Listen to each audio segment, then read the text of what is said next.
You know, my experience with leadership is those fundamental values, and especially the ones that are about empathy are at the center of effective leadership, especially today in this highly transparent world we live in.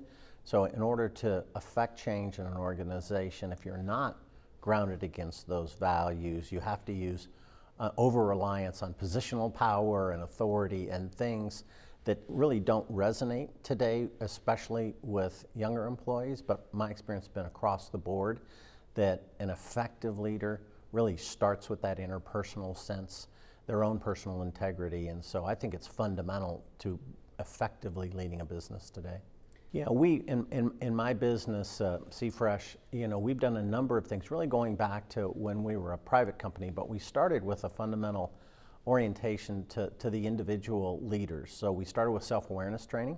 We felt like, you know, most people in business have never really had much self-awareness training. So we wanted to kind of hold a mirror up to folks, so at least they started to see how they were impacting people. Many of them were trained, you know, in kind of a mechanistic view. So we started with self-awareness training, a lot of different techniques that allowed people to get to understand themselves. The second thing we did was then went through a set of training around collaborative intelligence. So we took each individual and we said, okay, now that you've got a level of understanding about you individually, let's think about, you know, how you work together with others and how you actually affect others. So self-awareness leading to more awareness of team dynamics. Those things were the building blocks of then being able to think organizationally about how we bring that together and drive it into more of a culture strategy. So those were like the building blocks initially of what we did. I'd say the other thing I'd point out is we agreed as a leadership team now about 7 years ago that we would make all of our own findings transparent to the whole organization. It's almost like opting in to making your data available.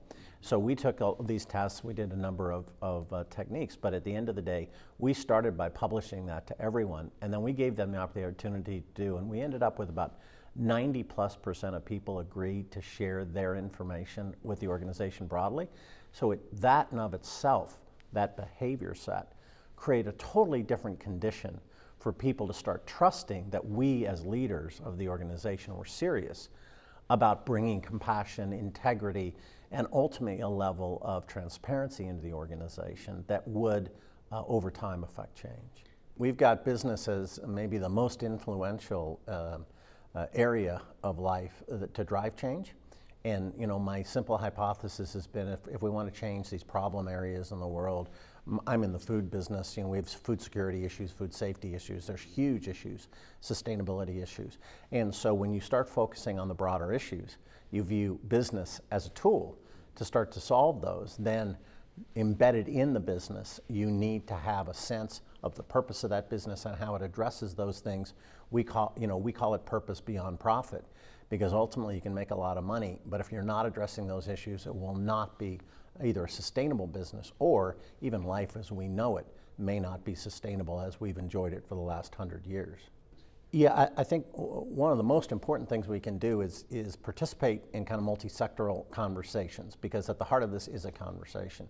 And by bringing in those divergent, diverse views, I think it both informs and accelerates our own learning, because this is emergent work. It is not something necessarily that's taught in business school today. Some business schools, enlightened ones, are starting. So we have to build more of a movement around this type of compassionate, empathetic, values-based leadership. And one great way to do that is, you know, to look at it beyond the boundaries of our individual business or our sector and really think about it as more of a movement at the human level, regardless of where you come at it.